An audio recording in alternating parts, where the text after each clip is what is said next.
अस्सलाम वालेकुम। आज जो हम इस पूरे उसमें डिस्कस करेंगे वो ये देखेंगे कि जो पूरा एसएसबी का सिलेक्शन सिस्टम होता है वो किस तरीके का होता है, क्या चीज़ें उसमें उर्दू में आती हैं, क्या चीज़ें इंग्लिश में आती हैं, कौन सा इंटरव्यू इंग्लिश में होता है, कौन से सवालात उर्दू में होते हैं। ये सब चीज़ें आज इंशाल्लाह हम इस एक्सरसाइज में अपनी कवर करेंगे कि आईसीएसबी का सिलेक्शन सिस्टम है क्या, उसमें कौन कौन से टेस्ट होते हैं और क्या क्या चीज़ें उर्दू और इंग्लिश में होती हैं जो कि अब अपडेट हुआ है 2022 में। तो चलें शुरू करते हैं। सबसे पहले अगर हम साइकोलॉजिस्ट डायमेंशन देखते हैं तो उसके अंदर हमारे पास सबसे पहला जो टेस्ट आता है वो आता है वर्ड एसोसिएशन टेस्ट, जो कि एक वर्ड का सेंटेंस बनाना होता है और हर 10 सेकंड बाद एक वर्ड स्क्रीन पर आ रहा होता है और उसका 10 सेकंड में फ़ौरन से आंसर हमें लिखना होता है और हर 10 सेकंड बाद वो वर्ड चेंज हो जाता है। और जब चेंज हो रहा होता है तो बज़र बज जाता है, इससे आप अट्रैक्ट हो जाते हैं उसकी तरफ कि आप चेंज हो गया है, क्योंकि 10 सेकंड गुजर जाएंगे तो आपको पता नहीं चलेगा। वो 10 सेकंड हर 10 सेकंड बाद जब चेंज होता है तो एक बज़र बजता है और उसके बाद वो चेंज होता है। और इसके बाद अगर हम दूसरी तरफ देखते हैं तो सेकंड टेस्ट जो होता है वो होता है सेंटेंस कंप्लीशन टेस्ट। अच्छा, इसके अंदर आपको 26 एमसीक्यूज़ दिए जाते हैं। 52 एमसीक्यूज़ होते हैं इंग्लिश के, 52 एमसीक्यूज़ होते हैं इसके उर्दू के। तो जो आपको दिए जा रहे होते हैं वो पहले 26 दिए जाते हैं इंग्लिश के, उसके बाद दोबारा 26 दिए जाते हैं इंग्लिश के, जो कि एक हाफ सेंटेंस होता है, उसको कंप्लीट करना होता है। जैसे मनी कैन, आगे आपने लिखना है money can not by the happiness, के पैसों से हम खुशियाँ नहीं खरीद सकते। इस तरीके के सेंटेंस आपने कंप्लीट करने होते हैं। तो ये आपको 26 सेंटेंस जो करने होते हैं ये आपको 6 मिनट में करने होते हैं, यानी कि 52 जो करने हैं आपको वो 12 मिनट में कंप्लीट करने हैं।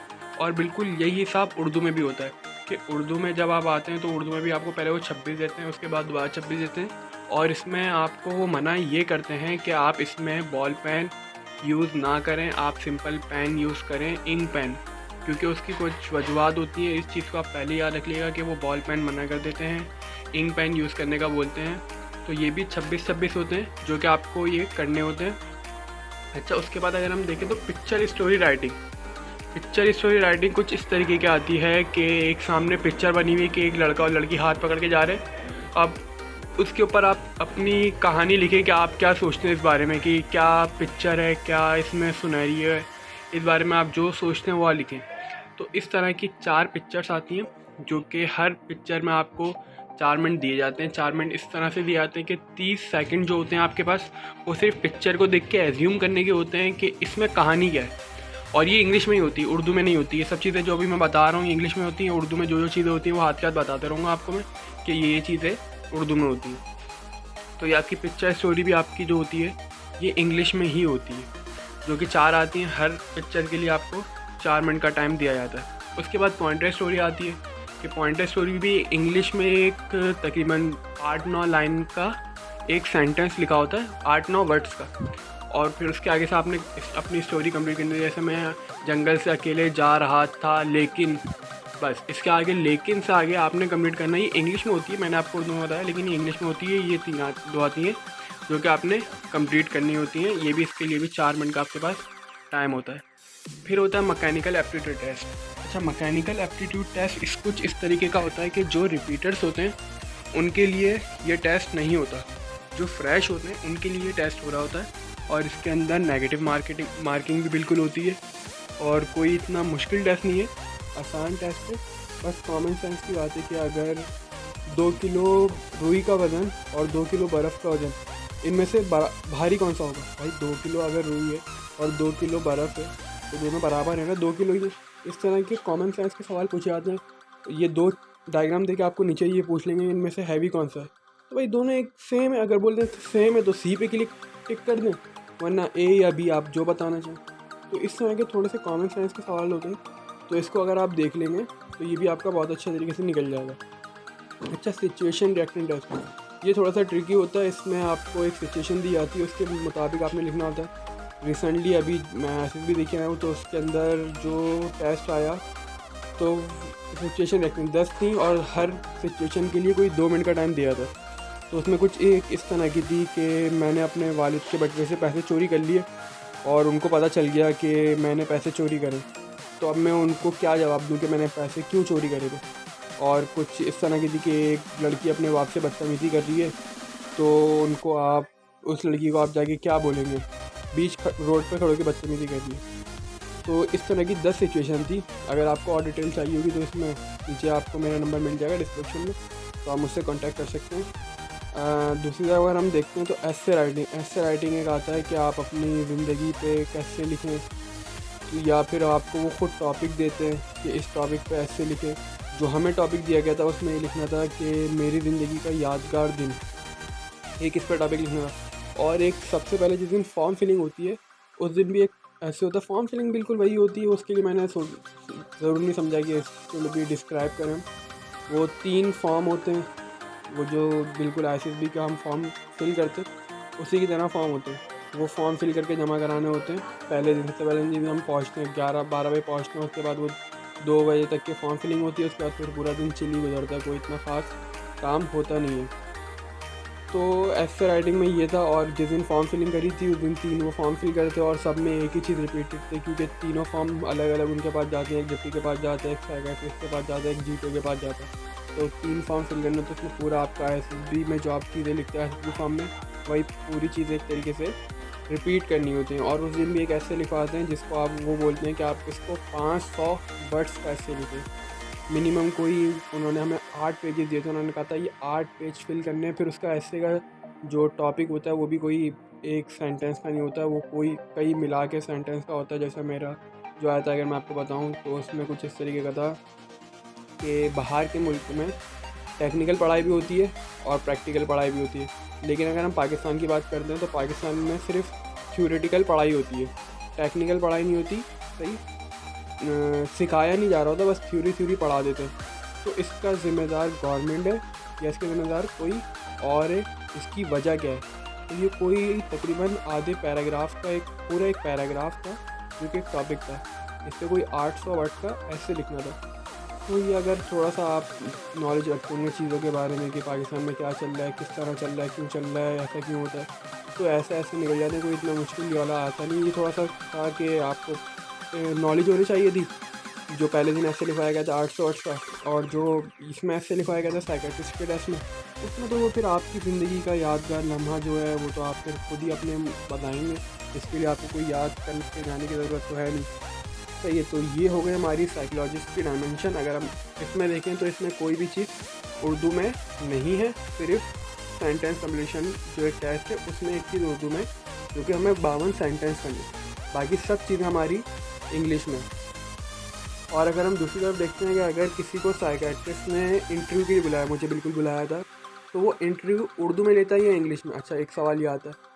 अगर मैं आपको बताऊं तो जब मैं गया था उसने तो शुरू में यही पूछा कि इंट्रोड्यूस योरसेल्फ। तो इसका जवाब तो मैंने फिर इंग्लिश में ही दिया कि मैं यहाँ हूँ, इस टाइम ये कर रहा हूँ, ये मेरा अकेडमिक बैकग्राउंड है। फिर उसने पूछा, अच्छा मैं जब बता चुका था कि मैं यहाँ रहता हूँ, तो उसने फिर ये पूछा कि आपने जो मैंने फॉर्म में लिखा हुआ था कि आपने यहाँ लिखा हुआ है कि जब मुझे गुस्सा आता है तो मैं अपने भाइयों पे गुस्सा करता हूँ, तो ये आपने क्यों लिखा हुआ है? तो फिर उनको एक्सप्लेन करा। अच्छा वो उर्दू में आ गया, क्योंकि ये उर्दू में सेंटेंस था तो वो उर्दू में आ गया। तो जो आपने ISSB फॉर्म में लिखी होती चीज़ें, उसमें साइकियाट्रिस्ट के जो फॉर्म में लिखी होती कुछ चीज़ें वो पूछता है, और जो टेस्ट के अंदर आपने लिखी होती तो वो पूछता है। तो ये डिपेंड करता है, वो उर्दू भी ले रहा होता है और इंग्लिश भी ले रहा होता है। अगर कोई इंग्लिश में ऐसे मैंने लिखी पिक्चर स्टोरी के बारे में तो वो पूछ लेगा। आगे मुझसे खास कोई इतनी चीज़ पूछी नहीं थी। उर्दू सेंटेंस मैंने कुछ 3-4 लिखे थे। एक लिखा था मैंने कि बिना पैसों के हम खुशियाँ खरीद सकते हैं। तो उसने फिर मुझसे पूछा कि आप कैसे ये कह सकते हैं कि आप खुशियाँ खरीद सकते हैं। तो फिर मैंने उसको एक्सप्लेन करा कि हम किसी की अगर मदद कर दें, जाहिर नहीं है हम पैसे दे के मदद करें किसी को। अगर कोई जा रहा है उसका रोड क्रॉस करवा दिया हमने, तो उसकी मदद कर दी, हमें भी खुशी होती है, वो हमें दुआएं देता है। तो ये भी एक बिना पैसों की खुशी है। तो ये चीज़ हो गई। अच्छा, आपको एक चीज़ मैं ये कहूँगा कि आप जो 3 चीज़ें सोच के जाएँ कि मैंने कोई भी सेंटेंस आ जाए, कोई भी वर्ड आ जाए, मैंने इन 3 चीज़ों से रिलेट कर देना। क्योंकि ISSB में आपकी साइकियाट्रिस्ट में यही चीज़ देखी जाती है कि आप कितना नेगेटिव सोचते हैं, कितना पॉजिटिव सोचते हैं। आप 3 चीज़ें सोच के चले कि अगर कोई भी ऐसा सेंटेंस आएगा तो मैंने लिख देना कि मैं मदद करता हूँ, मदद से रिलेटेड बना देना, हेल्पिंग अदर्स। हर चीज़ को थोड़ी सी प्रैक्टिस करेंगे कि हर चीज़ को मैं किससे रिलेट कर सकता हूँ। 3 चीज़ें कोई भी सोच लें, उनसे रिलेट कर देना। और 3 चीज़ ऐसी हो कि मैं लोगों की मदद करता हूँ, पढ़ाई को आम करना चाहता हूँ, अपने मुल्क के लिए कुछ काम करना चाहता हूँ। ऐसी 3 चीज़ें कोई सोच लें और कोशिश करें कि हर चीज़ में ये 3 चीज़ आपकी नज़र आएँ। और यही 3 चीज़ें जो मेरिट्स और डीमेरिट्स होते हैं, ये भी आपको इंग्लिश में लिखने होते हैं। आप अपने मेरिट्स में भी लिखें कि ये 3 चीज़ें हैं जो कि मैं चाहता हूँ, ये मेरे मेरिट्स हैं। तो ये कुछ चीज़ें हैं जो कि आप साइकियाट्रिस्ट में कर सकते हैं। तो दूसरी तरफ हम जब आते हैं तो आ जाती है हमारे पास GTO डायमेंशन। GTO डायमेंशन में अगर हम बात करें तो GTO का दिन का आगाज़ कुछ इस तरीके से होता है कि वो बुला लेता है, सबसे पहले वो करवाता है लेक्चरेट, यहाँ पे 7 नंबर पे लिखा हुआ है, लेकिन लेक्चरेट करवाता है। लेक्चरेट में वो आपको कोई भी 2 टॉपिक देगा, और 2 टॉपिक वो देता है तो इंग्लिश में ही होते हैं। बट जब वो इंट्रोडक्शन दे रहा होता है, पहले दिन बुलाता है अपने पास, तो सबसे पहले लेक्चरेट तो होता है, लेकिन उससे पहले एक वो डॉक्यूमेंट्री दिखाते हैं कि आर्मी की जो लैंग्वेज है वो इंग्लिश है, तो हम कोशिश यही करते हैं कि हम इंग्लिश बोलें। लेकिन अगर किसी बच्चे को मसला है, ये बात उसमें डॉक्यूमेंट्री में लिखी हुई है कि अगर किसी बच्चे को कोई मसला है कि उसके दिमाग में एट अ टाइम वो इंग्लिश का वर्ड नहीं आ रहा, जब वो इंग्लिश बोल रहा है तो वो उसको उर्दू में डिलीवर करे, क्योंकि लेक्चरेट एक बड़ा टॉपिक है, इसको आपने पूरा इंग्लिश में डिस्क्राइब करना होता है। आप उर्दू भी बोल सकते हैं, लेकिन कुछ, पूरी उर्दू नहीं, कुछ उर्दू आप बोल सकते हैं, पूरी उर्दू आप नहीं बोल सकते। तो ये एक चीज़ है लेक्चरेट के अंदर जिसमें आप उर्दू बोल सकते हैं और इंग्लिश आपको बोलनी है, लेकिन आप उर्दू भी बोल सकते हैं। अच्छा, सबसे पहले आ जाता है प्रोग्रेसिव ग्रुप टास्क। इसके अंदर आपको सारों को एक मिलके जो होता है काम करना होता है, पूरे ग्रुप वालों को। अगर 12 बंदे 11 बंदे, 3 तरीके के टास्क दिए थे, एक के बाद एक के बाद एक। इसमें आपको तकरीबन 1 घंटा हमें मिला था, जो अभी मैं आपको अपना एक्सपीरियंस बता रहा हूँ। पहले जो ए पार्ट था वो बहुत ज़्यादा कोई मुश्किल नहीं था, आसान था। फिर ए को क्लियर करने के बाद 20 आ जाता आगे, बी को क्लियर करने के बाद सी, इस तरीके का एक सर्किल था। तो हमने जब ए से शुरू करा, तो अब आपको पता है कि जब बोलने हैं तो उसमें कुछ उर्दू भी बोलने, कुछ इंग्लिश भी बोलने, तो वो इस चीज़ को इतना मैटर नहीं कर रहा होता। वो जो चीज़ मैटर कर रहा होता है कि आपको देख रहा होता है आप क्या कर रहे हैं, वो आपका काम देख रहा है कि आप किस तरीके से काम कर रहे हैं। क्योंकि हर कोई एक दूसरे को मशवरा दे रहा होता है कि इस तरह कर लो, इस तरह कर लो। तो ये सब चीज़ें इंग्लिश में भी बोल सकते हैं आप, उर्दू में भी बोल सकते हैं, वो आपको सिर्फ काम करते हुए देख रहे हैं। क्योंकि थोड़ा सा दूर बैठा हुआ है, आप जो अपने दोस्तों को राय दे रहे हैं या मशवरा देने के, तख्ते को उठा के हम ऐसे रखते हैं, ऐसे रखते हैं, तो ये डिपेंडेंट ऑन यू कि आप इंग्लिश बोल रहे हैं या उर्दू बोल रहे हैं। ऐसे बोलें कि बस उसको आवाज़ इतनी ज़्यादा ना जाए। कोशिश करें कि ज़्यादा इंग्लिश बोलें। अगर कुछ मसला है तो आप उर्दू में कर सकते हैं, इतना कोई ख़ास मसला नहीं है। उसके बाद हाफ जो ये ग्रुप टास्क है, इसके अंदर आप कोशिश यही करें कि आप उर्दू बोलें ना, बिल्कुल। क्योंकि इसमें आपके पास सिर्फ 3 बंदे होते हैं और 3 बंदों का वो देख रहा है, तो आपकी सुन भी रहा है। क्योंकि उस टाइम तो 12 बंदे एक साथ लगे हुए थे, तो हर कोई अपना अपना बोल रहा था, तो आवाज़ मिक्सअप हो गई एक तरीके से। बट यहाँ तो आपके पास 3 बंदे और वो बैठा भी करीब है, तो कोशिश ये करें कि आप इंग्लिश ही बोलें। अगर कोई मसला है तो आप उर्दू बोल सकते हैं, इतना वो कोई ख़ास इसमें कहता नहीं है कि आप इसमें सिर्फ इंग्लिश में ही बोलेंगे।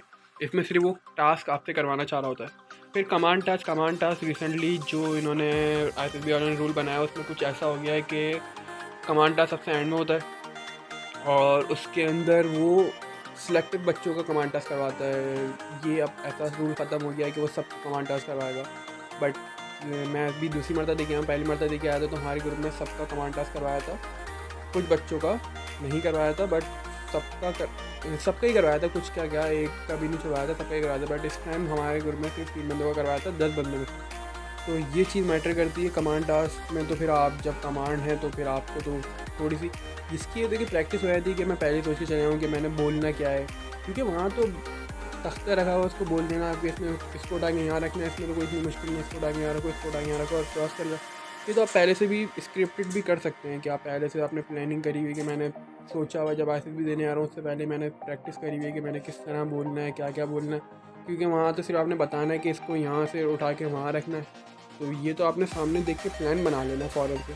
बाकी पहले आपने सोचा हुआ होता है कि आपने करना किस तरीके से। इसके अलावा इंडिविजुअल ऑब्स्टिकल्स होते हैं, ये तो आप कोई 9 होते हैं और हर किसी के जो नंबर्स होते हैं वो अलग होते हैं। सबसे मुश्किल जो होता है वो होता है मंकी ब्रिज से लोग थोड़ा सा घबराते हैं ऊंचाई से। और फिर रॉक क्लाइंबिंग जो होती है ये थोड़ी और मुश्किल होती है, उसमें चढ़ा नहीं जा रहा था सही से। तो ये 2 थोड़े से मुश्किल होते हैं, बाकी सब तो आसानी से क्लियर हो जाते हैं। उसकी एक और वीडियो आपको मिल जाएगी, तो उसमें आप देख लेगा किस तरीके की होती है। अच्छा, म्यूचुअल असेसमेंट टेस्ट में कुछ इस तरीके की होती है चीज़ें कि वो आपको एक पेज देता है और उसमें फिर चेस नंबर लिखे होते हैं, आपको बताता है कि भाई आप जिसको पहले नंबर पे लिखना चाहें कि भाई मैं अपने ग्रुप में चेस नंबर 8 को पहले नंबर पे रखता हूँ या 10 को पहले नंबर पे रखता हूँ, ये आपके ऊपर डिपेंड करता है। इस तरह आपको पूरी देनी होती है, जितने ग्रुप मेंबर्स होते हैं उतनी आपको वो देनी होती है कि भाई 10वें को पहले पे रखता हूँ, 7वें को दूसरे, तीसरे, चौथे, 5वें, 7वें, 8वें, इस तरह पूरा बताना होता है कि मैं 12वें भी 10वें में भी किसको रखता हूँ। अगर चेस नंबर 1 बहुत ज़्यादा ख़राब है, कोई उसकी ख़ास परफॉर्मेंस नहीं है, तो मैं इसको भाई 10 पे रखता हूँ। ये फिर आपसे इंटरव्यू में पूछा भी जाता है, तो इस चीज़ को थोड़ा सा देख लीजिएगा। और जब आपको कमांड टास्क के लिए लेके जा रहा होता है वो, अगर आपको कमांड टास्क होता है तो आपसे रास्ते में चलते हुए कुछ इन्फॉर्मेशन, जनरल नॉलेज के क्वेश्चन भी पूछ लेता है और आपसे आपका इंट्रोडक्शन भी लेता है। तो उसमें भी ये पूछ लेता है कि भाई आप किसको पहले नंबर पर रखते हैं। तो आपको पहले से इस सारी चीज़ों की नॉलेज होनी चाहिए कि मैं भाई पहले नंबर पर किसको रखना चाहता हूँ। अच्छा, उसके बाद जो होती है ग्रुप प्लानिंग में जॉब है कि वो आपको एक पेपर देते हैं, उसमें आपको पूरा एक सामने स्क्रीन लगी होती है, उसमें पूरा समझाता है कि ये रास्ता है, यहाँ से रास्ते बंद हैं, हम यहाँ पे ड्राइव कर सकते हैं, ये यहाँ पे ड्राइव नहीं कर सकते, इस वजह से यहाँ पे आग लग गई है, हमें यहाँ पहुँचाना है, इतने बंदे हैं, इतने लोगों को बचाना है, एक वक्त में इतने बंदे हम गाड़ी में बिठा सकते हैं। ये थोड़ी सी प्लानिंग है, मैं प्लानिंग की भी एक वीडियो आपको अच्छे खासे प्लान है उसमें नक्शे और उसको प्रॉपर गाइड भी कर दूंगा, तो वो एक और वीडियो आपको मिल जाएगी। तो उसके अंदर कुछ इस तरीके का होता है कि आपको अपनी प्लानिंग लिखनी होती है बस, और फिर उसके बाद वो कहता है कि आप सब आएँ, सब यानी कि कम्युनिकेट कर लें कि कौन एक बंदा आएगा और स्क्रीन पे आके अपना प्लान, आप अपने पूरे ग्रुप का प्लान डिस्क्राइब करेगा। आपने अपनी अपनी प्लानिंग तो लिखी अलग में पर्चे पे, वो तो GTO ने ले ली, बट एक बंदा आए अपने पूरे कम्युनिकेट करके कि भाई हमने किस तरह करना था, कहाँ से क्या, सब ने अब कम्युनिकेट कर लिया, तो एक बंदा आए और बताए।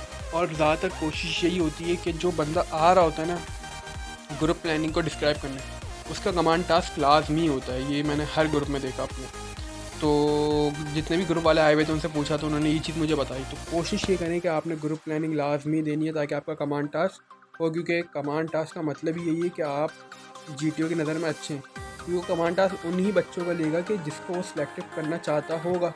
बिल्कुल, क्योंकि अगर मेरे ग्रुप में 10 बंदे थे, 3 का हुआ, तो बाकी 7 का उसने क्यों नहीं लिया, क्योंकि उसकी नज़र में वो इतने इफ़ेक्टिव थे नहीं। जो 3 थे उसको और चेक कर लिया कमांड टास्क दे के भी कि भाई ये इन चीज़ों के काबिल भी है या नहीं। तो सबसे पहले आपने कोशिश ये करनी है कि कमांड टास्क लाजमी देना।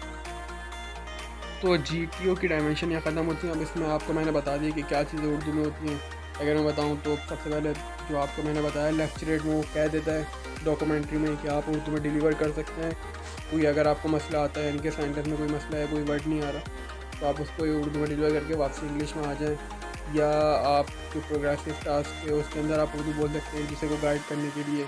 कमांड टास्क में आपको तो स्क्रिप्टेड करके चले आएंगे तो इतना बड़ा मसला नहीं है। आप ग्रुप टास्क में कोशिश ये करें कि इंग्लिश ही बोलें, क्योंकि उसमें तो 3 बंदे हैं। इंडिविजुअल ऑप्टिकल्स में मसला नहीं है, म्यूचुअल असेसमेंट में मसला नहीं, लेक्चरेट में बस आपको बता दिया। ग्रुप प्लानिंग जो देनी होती है, बिल्कुल ग्रुप प्लानिंग जो देनी होती है ये उर्दू में देनी होती है, इंग्लिश में। या आपको असल में इसकी इंग्लिश होती इतनी कॉमन है कि हर कोई बंदा बोल दे, कोई इतना मुश्किल नहीं है कि अगर हम यहाँ से यहाँ जाए और हमने पिक 10 बंदे करे और उनको यहाँ ड्रॉप करा, तो इस चीज़ को इंग्लिश में बोलना कोई इतना ज़्यादा मुश्किल होता नहीं है। तो ये तो आप इंग्लिश में ही बोलें तो बेहतर है। अच्छा जी, अब हम जा देते हैं डिप्टी प्रेसिडेंट के इंटरव्यू की तरफ। अगर हम डिप्टी प्रेसिडेंट के इंटरव्यू की बात करें तो इंटरव्यू क्वेश्चन और ग्रुप डिस्कशन है। ग्रुप डिस्कशन कुछ इस तरीके की होती है कि आप पूरे ग्रुप को बिठा देता है और आपको एक टॉपिक देता है कि आप इस पर अब बोलें। तो जो हमें टॉपिक गया था वो ये था कि पाकिस्तान में जो महंगाई इतनी ज़्यादा बढ़ रही है इसकी वजह क्या है, और दूसरी तरफ ये था कि पाकिस्तान अमेरिका से तजारत करनी चाहिए या नहीं करनी चाहिए। इसमें एक इंग्लिश में था, एक उर्दू में था। इंग्लिश में भी आपको बोलना होता है पूरे ग्रुप वालों को। अच्छा, इसमें ये डिपेंड नहीं करता कि कौन पहले बोले कौन बाद में बोले, इफ़ेक्टिव बोलना होता है कि आपके रिलेटेड बोले कि भाई जो पॉइंट टू बी नोटेड, जो उसने टॉपिक दिया है बिल्कुल उसी के मुताबिक बोलें। ये नहीं कि उसने बोला है कि अमेरिका से इंडिया से तजारत करनी चाहिए या नहीं करनी चाहिए, आप बोलें कि नहीं करनी। अच्छा, कुछ ऐसा होता है कि आप उसके बिल्कुल अगेंस्ट भी ना चले हैं कि जो उसने आपको टॉपिक दिया कि ऐसा बिल्कुल करना नहीं चाहिए। आप उसमें सोचें कि क्या चीज़ में कर लेनी चाहिए, क्या नहीं करनी चाहिए। जो नहीं करनी चाहिए फिर तो वो तो बिल्कुल नहीं करनी चाहिए ना। तो कुछ सोच के फिर बोले, कोशिश ये नहीं करें पहले नंबर पर बोलें लेकिन इफ़ेक्टिव बोलें, रिलेटेड उसके बोलें। इस तरीके का सीन बनाएं अपना। अगर आप बोलें और काम का ना बोलें तो ये फ़ायदा नहीं। तो ग्रुप डिस्कशन तो ख़ास इतना कुछ होता नहीं, आपको वो उर्दू और इंग्लिश का टॉपिक देगा, उस पर आपने पूरे ग्रुप वालों ने बोलना है। जब तक कि सब ग्रुप वाले ना बोल लें तो आप दोबारा नहीं बोल सकते। अगर आपने एक मरतबा बोल लिया और अभी चॉइस नंबर 2-3 रह गए तो आप दोबारा ना बोलें, ये बेहतर है। क्योंकि हमारे साथ ऐसा हुआ था कि एक ने बोलने की कोशिश करी और एक बच्चा रह गया था, तो उसने ही बोला कि सब हो गए जो आप बोल लें। उसने कहा नहीं, तो इससे थोड़ा सा एक गलत इंप्रेशन जाए या नहीं जाए, अब उसकी नज़र में ये डिपेंड करता है। बट कोशिश ये करें कि जब सब बोल लें उसके बाद आप बोलना शुरू करें। अच्छा, इंटरव्यू क्वेश्चन डिप्टी के उर्दू में होते हैं या इंग्लिश में, तो इसको अगर मैं बताऊं तो ये डिपेंड करता है आपके ऊपर कि अगर उसने शुरू अगर तो जब आप क्लास कमरे के अंदर जाते हैं तो आपको इतना खुश होके मिलता है जैसे कि भाई मेरा ये दोस्त है, बचपन का दोस्त है। इतना हंस के बात कर रहा होता है, इतना कोई फ्रेंडली हुए वो होते हैं डिप्टी के, पता ही नहीं चलता कि यार मैं इससे रोज़ लगता है मिलता हूँ। तो इस तरीके का सीन होता है। फिर जब वो आपसे पूछता है इंट्रोड्यूस योर सेल्फ, तो उसने अगर इंग्लिश में बोला है तो आप उसको इंग्लिश में जवाब देना। तो कुछ चीज़ें ऐसी होती हैं कि जो आप स्क्रिप्टेड करके जा सकते हैं। मैं स्क्रिप्टेड बार बार जैसे बोल रहा हूँ क्योंकि ये चीज़ कॉमन होती है। सबसे पहला कि ये आपके फैमिली बैकग्राउंड के बारे में पूछता है, तो फैमिली बैकग्राउंड तो आप अपना इंग्लिश में जवाब दे सकते हैं। पहले तो क्या चले जाते हैं कि भाई मेरे 4 भाई हैं, इस क्लास में पढ़ रहे हैं, फादर मेरे ये करते हैं, अम्मी ये काम करती हैं, छोटी बहन ये क्लास में है। अब ये पूछता भी है कौन सी क्लास में है और वो किस स्कूल में पढ़ रहे हैं, उनका सन यानी कि पैदाइश का ईयर क्या है, ये सब चीज़ें आपको पता होनी चाहिए। तो ये रिपीटेड क्वेश्चन होते हैं जो कि आप इंग्लिश में डिलीवर कर सकते हैं ईजीली। अब जनरल नॉलेज के क्वेश्चन अगर वो ये पूछे कि अगर पाकिस्तान का कैपिटल क्या है, अब तो भाई इस्लामाबाद, इसमें तो एक वर्ड बोलना है ना इस्लामाबाद, इसमें इंग्लिश और उर्दू की क्या ज़रूरत पड़ी, ये तो है ही इस्लामाबाद। अगर उसने पूछ लिया फ्रांस का कैपिटल क्या है, तो इसमें कौन सी इतनी मुश्किल बात है। और अगर ये पूछ लिया कि चाइना में इस टाइम चाइना का प्राइम मिनिस्टर क्या है, कौन है, तो जनरल नॉलेज के क्वेश्चन तो बंदा इंग्लिश में बोल रहा होता है। अब बंदे यही कंफ्यूज होते हैं कि हम कैसे इंग्लिश बोलेंगे, कैसे इंग्लिश बोलेंगे। तो कोई इतना इंग्लिश का मसला नहीं आता अगर मैं आपको बताऊं। बस डिपेंड ये करता है कि आप जो बोल रहे हो ना थोड़ा सा एक्टिव होके बैठे और आप घबरा रहे ना हो। क्योंकि अच्छे खासे बंदों का मैंने ये सुना था कि उनके पैर कब कप आ रहे थे बोलते हुए। तो ये गलत इंप्रेशन है कि आपके पैर कब कप आ रहे हैं, हाथ कब कप आ रहे हैं, आप हाथ पे हाथ मसले जा रहे हैं और आई साइड आपकी उससे आई कांटेक्ट नहीं बन पा रहा। तो ये चीज़ असल मैटर करती है। और अब आप अगर देखें तो हर किसी से वो 1-2 जो डायमेंशन होती है उसी के रिलेटेड पूछता है, आपकी एकेडमिक, आपके ख़ानदान, जनरल नॉलेज। और इन 3 चीज़ों को देख के वो आपको नॉट और रेकमेंड कर रहा है। तो ऐसी क्या चीज़ वो चेक कर रहा है, जो चीज़ चेक कर रहा है वो यही 3-4 चीज़ों से चेक कर रहा है कि बंदा जवाब कैसे दे रहा है, उसने जो लिखा हुआ है, जो अपने फॉर्म में लिखा हुआ है, आया वो उसके मुताबिक ही बोल रहा है या उसके बातों में थोड़ा सा इख्तिलाफ है, और कॉन्फिडेंस लेवल क्या है उसका, बोलने का अंदाज़, बैठने का अंदाज़, ये सब चीज़ें एक आर्मी ऑफिसर के लिए मैटर करती हैं। तो ये कुछ चीज़ें कि जो आप देख लेंगे तो इंशाल्लाह आपका बहुत अच्छी तरीके से आईएसएस भी निकल जाएगा। फिर मैं बता रहा हूँ उर्दू इंग्लिश इतनी मैटर नहीं करती। जो अब आईएसएस भी अगर इंग्लिश में, तो इंग्लिश में तो कोई ख़ास इतनी चीज़ें है ही नहीं ना। लिखना आपने पूरा इंग्लिश में, उसके लिए आपको कोई इतना मुश्किल होनी चाहिए। बोलना आपने कितनी जगह, एक इंटरव्यू में बोलना है, किसके, डिप्टी के इंटरव्यू में, और एक लेक्चरेट के टॉपिक में बोलना है, बस। तो इसमें आईएसएस भी इंग्लिश में होता है, उर्दू में होता है। हमें समझ में नहीं आता, हमारी इंग्लिश इतनी वीक है तो हम किस तरह करेंगे। तो इंग्लिश तो इतनी मैटर ही नहीं कर रही है, 2 जगह आपने इंग्लिश बोलनी है। और डिप्टी के इंटरव्यू में भी आपने इंग्लिश वही बोलनी है जो आपको पता होती है सारी चीज़ें। तो ये तो पहले से बंदा सोच के जा सकता है। हाँ, लेक्चर टॉपिक आपको अचानक से मिला है, 2 उसने टॉपिक दिए हैं, उसमें से आपको एक चूज़ करके बोलना है। तो इसमें और फिर आपको सोचने का टाइम ही दे रहा है वो, 4 मिनट आपको सोचने के हैं। तो 4 मिनट में आप अपनी जो पूरी प्लानिंग है वो तैयार कर सकते हैं कि मैंने क्या क्या बोलना है। कोई वर्ड अगर दिमाग में ना भी आ रहा हो, फिर उसने आपको इतनी सहूलियत भी दे दी कि आप इंग्लिश में अगर कोई दिमाग में नहीं आ रहा तो आप उसको उर्दू में डिलीवर करते हैं। तो मेन चीज़ यहाँ ये फोकस करिए कि आप अपना कॉन्फिडेंस लेवल लूज़ ना करें। जो बार बार लिखा होता है हर जगह कि भाई अपना कॉन्फिडेंस कॉन्फिडेंस कॉन्फिडेंस, तो वो यही चीज़ तो है जो आपको मरवाती है। आप भले उर्दू में भी बोल रहे होते हैं, बच्चे अटक रहे होते हैं उर्दू में, दिमाग में वर्ड नहीं आ रहा उर्दू में। तो ये तो बिल्कुल एक कॉमन लेवल है। ये तो हर किसी के साथ होता है जब वो सबके सामने बोल रहा होता है, किसी बड़े के सामने बोल रहा होता है। तो ये चीज़ें मैटर करती हैं, ये चीज़ ख़त्म करें। ना कि इस बात से डरें कि इंग्लिश में होगा या उर्दू में होगा। मैंने आपको बता दिया कि साइकेट्रिस्ट के सारे टेस्ट तो इंग्लिश में होते हैं सिवाय उर्दू के। अब वो टेस्ट हो रहे इंग्लिश में ही होंगे। इंग्लिश को ये पढ़ के समझना इतना मुश्किल भी नहीं है और कोई ख़ास इतनी मुश्किल चीज़ें आती भी नहीं है। एक वर्ड आ रहा है उस पर सेंटेंस बनाना है, इंग्लिश में जुमले बनाने, उर्दू में जुमले बनाने, इंग्लिश में अगर पिक्चर स्टोरी लिखनी है तो ये भी आप सोच सकते हैं। अगर आप 20-25 पिक्चर की पहले से सिनेरियो बना के चले आएँ तो आपके तो क्लियर आराम से हो जाएगा। अभी मैंने भी बिल्कुल यही करा था कि मैं पहले से सोच के गया था कि अगर इस तरीके की पिक्चर आएगी तो मैंने यही स्टोरी लिखनी है। उसमें क्या आपको कैरेक्टर देने पड़ते हैं, फिर उन्होंने क्या काम करा, एंड में रिजल्ट क्या आया। ये 3 डिज़ाइन करके आपने कि कौन थे, क्या काम करा, एंड में रिज़ल्ट।